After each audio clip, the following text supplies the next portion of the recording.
Hello दोस्तों, सना कमर classes के इस यूट्यूब चैनल में आपका फिर से स्वागत है। हम लोग पिछले क्लास में यानी पिछले कुछ एक दो पार्ट में हम लोग पढ़ चुके हैं मौलिक अधिकार के बारे में। मौलिक अधिकार टोटल जो है 6 होते हैं। 6 में से 2 को हम लोग पढ़ चुके हैं। पहला जो पढ़े थे समता का अधिकार, दूसरा पढ़े थे स्वतंत्रता का अधिकार, और आज जो है तीसरा, चौथा, पाँचवा पढ़ लेंगे। तीसरा पहला देखते हैं कि शोषण के विरुद्ध अधिकार। शोषण के विरुद्ध अधिकार किस अनुच्छेद के अंतर्गत आते हैं? तो अनुच्छेद 23 से 24 के अंतर्गत आते हैं। अनुच्छेद 23 के अंतर्गत क्या है, अनुच्छेद 24 इसमें क्या है, उसके बारे में देखते हैं। चलिए आते हैं अनुच्छेद 23। अनुच्छेद 23 में क्या कहा गया है? बलात्श्रम, यानी बच्चों की जो काम करने की ये होती है कारखानों में, कल कारखानों में जो काम करते हैं बच्चे, और लोगों का क्रय विक्रय यानी खरीद बिक्री जो होती है, और उन पर शोषण पर क्या है? प्रतिबंध है। किस अनुच्छेद के अंतर्गत? तो अनुच्छेद 23 के अंतर्गत। अब जो है इसके अंतर्गत अनुच्छेद 24। अनुच्छेद 24 क्या कहते हैं? 14 वर्ष से कम उम्र के बच्चों को किसी भी प्रतिष्ठान में, अगर बच्चे 14 वर्ष के अगर कम बच्चे हैं तो किसी भी कंपनी या किसी भी कारखाने में वो काम नहीं कर सकते हैं। इस पर प्रतिबंध है। किस अनुच्छेद के तहत? तो अनुच्छेद 24 के अंतर्गत। अब आते हैं हम लोग नेक्स्ट जो है चौथा जो अधिकार है, मौलिक अधिकार क्या है? धार्मिक स्वतंत्रता का अधिकार। धार्मिक स्वतंत्रता का अधिकार किस अनुच्छेद के अंतर्गत आते हैं? 25 से लेकर 28 तक। अनुच्छेद 25 से लेकर 28 तक आते हैं। चलिए देखते हैं अनुच्छेद 25 में क्या कहा गया है। अनुच्छेद 25 पहले देखते हैं, किसी भी धर्म अपनाने की स्वतंत्रता। कोई भी धर्म को आप अपना सकते हैं। किस अनुच्छेद के तहत? तो अनुच्छेद 25 के अंतर्गत कहा जाता है किसी भी धर्म को अपना सकते हैं। उसके बाद 26 में देखिए, 26 में क्या कहते हैं?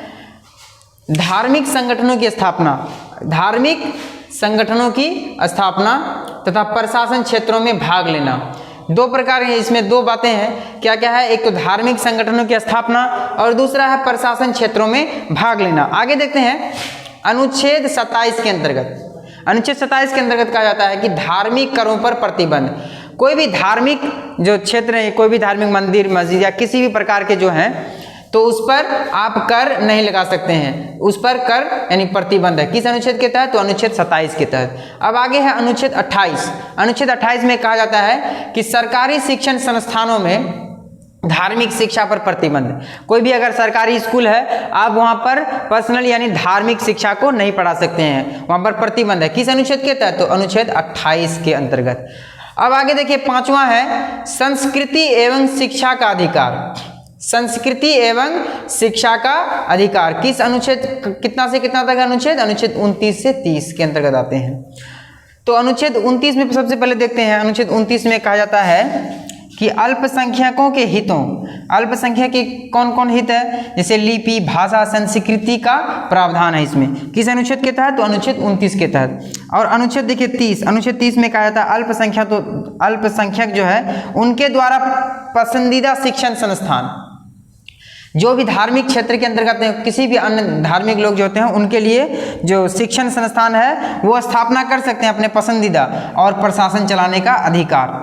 ठीक है, ये है अनुच्छेद 30 के अंतर्गत। तो हम लोग अब तक 5 अधिकारों को, मौलिक अधिकारों को पढ़ चुके हैं। अंतिम जो अधिकार है वो आपका अंतिम अधिकार, छठा अधिकार जो है संवैधानिक उपचारों का अधिकार जो है छठा में आता है। इसको हम लोग देखेंगे लास्ट यानी किसी अन्य वीडियो में हम इसको बता देंगे, क्योंकि वो थोड़ा सा बड़ा है, लेकिन बड़ा भी है और काफ़ी इम्पोर्टेंट भी है। छठा जो मतलब मौलिक अधिकार है काफ़ी ज़्यादा महत्वपूर्ण है, एग्जाम से बहुत ज़्यादा पूछा जाता है उसको।